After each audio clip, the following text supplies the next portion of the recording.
On the Friday before the Emergencies Act was actually invoked, the Prime Minister said that he did not, and I quote, accept the contention that you had exhausted the resources available to you.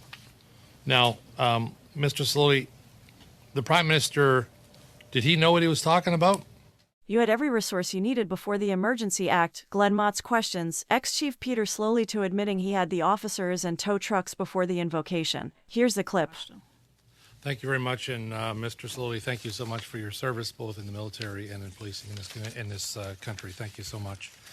It wasn't clear yet, but you were the Chief of Police in the Ottawa Police Service for the Freedom Convoy, and which included, and you had that position up until the Emergency Act was invoked, until the day after the Emergency Act was invoked on February 15th. Is that correct? That's correct, sir.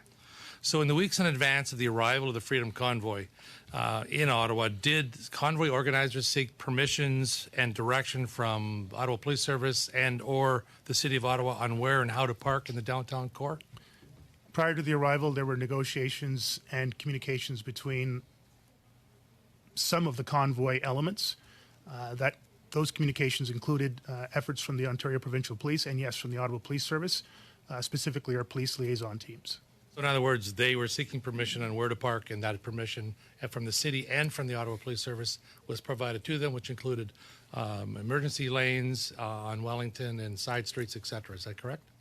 Permissions is a word that I wouldn't normally use. There were communications and negotiations around how best to reduce the public safety impact of such a large gathering and demonstration in the city, and there were some successful and constructive efforts on both parties, both the police services and the organizers. Would it be fair to suggest, sir, that throughout the protesters being here, the Freedom Convoy, members of the OPS and the City of Ottawa, from what I understand, had continued dialogue and communication with organizers of that protest? Dialogue and communication continued from the weeks before all the way through, to my understanding, to my last day in office anyway. Good. So, which is important, and I'll get to that in a minute. But as the convoy protest continued, obviously, given your background and experience, you and your team developed operational plans to how to best to manage and disperse the protest. Is that correct? Ultimately, plans were updated on a regular basis, and the ultimate goal was to end safely and successfully the events here in Ottawa. Okay. So then, you appeared before, and I'm sure my colleague, Mr. Brock will get into the details of those plans, but you appeared before another parliamentary committee this spring where you said that you had asked the federal government for, and I quote, literally everything that we could think of, end quote. Now, did that include a request from the government to invoke the Emergencies Act? There were no explicit conversations that I had with the levels of government in regarding the declarations of Emergency Act at all three levels. Did anyone else within your Ottawa Police Service ask for the government to invoke the Emergencies Act? Sorry, one correction to my former answer.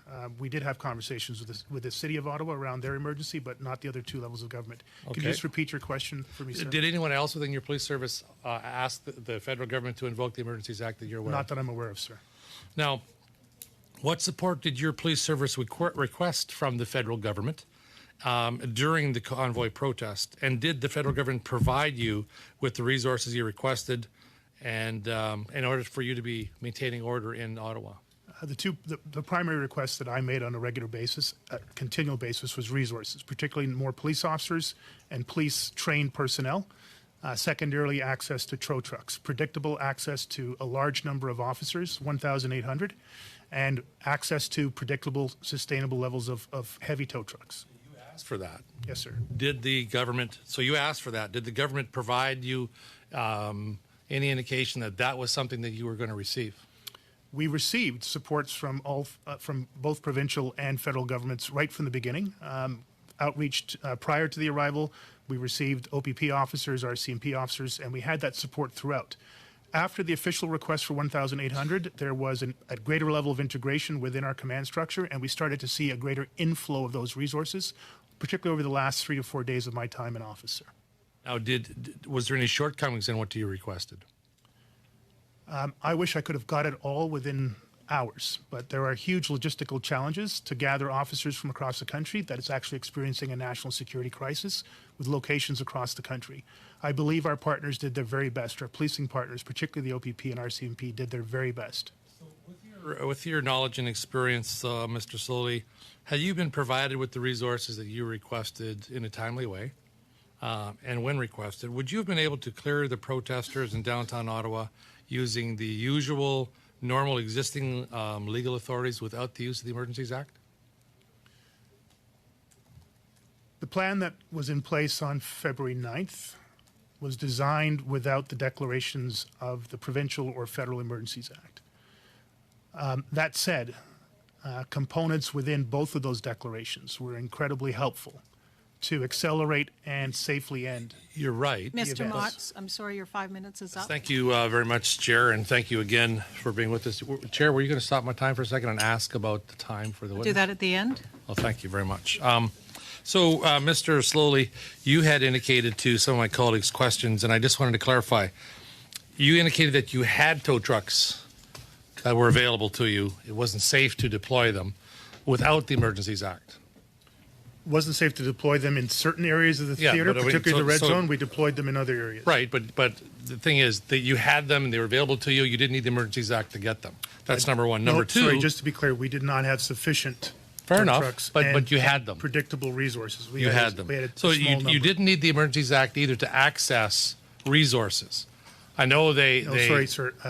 We did. We did not have resources on scale for the plans that we had in place. Right, but you had resources because you started clearing the streets and your plan, because your exact words were you stated that you were planning was in a better place on February 9th and 10th and 11th and 12th and 13th as you started executing the plan. Before the Emergencies Act came in, you had hundreds of additional. In fact, you probably had around 1,500 from what I was told before the Emergencies Act was invoked. No, that's But it not- was all cleared up before That's the not correct, Emergencies sir. Act Those came, was it numbers not? are not correct. The resources you're describing, part of the disinformation, unfortunately, that was flowing around this city were large numbers of resources that we simply did not have and Okay. didn't even get to those numbers while I and was still in the office. swearing in of individuals can happen. You know, you can put a couple hundred people in a room and you can swear them in all at once. You don't need the Emergencies Act to swear people in. Is that correct?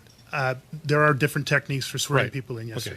sir. So you don't need the Emergencies Act is my point. I want to go back to Mr. Brock's comment, and you didn't answer specifically because his time ran out about the incendiary rhetoric and divisive language used by our Prime Minister. But you've been in law enforcement for 30 years. You've dealt with the odd protest or two, as you've indicated, of course, and we thank you for that.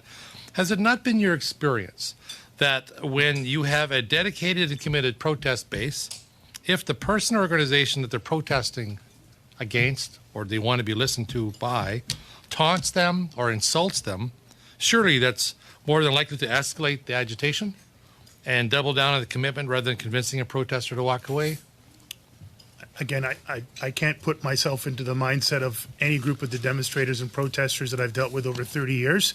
There are different things that triggered people and groups for different reasons. Human nature being human nature, honey usually is more attractive than other things. Now, I want to take you to some political discourse that may have gone on. Your previous Ottawa Police Services Board Chair, Diane Dean, suggested that Emergency Preparedness Minister Bill Blair might have had an axe to grind with you, leading to the weeks-long federal foot dragging when it came to accessing or answering your requests for additional resources. Do you share that perspective at all? Just yes or no? No, Okay. Is there any truth to it at all? I can't engage in conjecture, sir. Sorry. Okay, but in the day before the Emergencies Act was invoked, Mr. Blair did a television interview, and he said, and I quote, "We all need the police to do their job." Do you believe that you were doing your job, and how do you react to him slamming you like he did? I know I was doing my job. I can't state what the intent was of the minister's comments there. But what's your take? I mean, you obviously didn't feel good. If I was in your shoes when the minister said that, I'd become unglued on him because he didn't provide me what I needed. But I appreciate your political correctness. You are Is there any truth to the suggestion that when he was the Toronto Police Chief, you were the Deputy Chief for the most of the time that he was there, was there anything going on between the two of you that would prevent him from, from treating you the way you needed to be treated here in a prejudicial way as far as you not getting the resources you wanted? You said it, sir. I was a deputy chief for a significant tenure of Chief Blair's time, and I was given some of the biggest operational responsibilities during that time. On the Friday before the Emergencies Act was actually invoked, the Prime Minister said that he did not, and I quote, accept the contention that you had exhausted the resources available to you. Now, Mr. Sloly, the Prime Minister, did he know what he was talking about? Again, Did you have? I'm not aware of a statement like that. I can tell you that we exhausted every resource we possibly could put on the field and put our people through more than they humanly should have been put through. Did you? Sorry, Mr. Motz, your 5 minutes is up. Was that on 1.5 time or was that on regular time? Regular time, sir.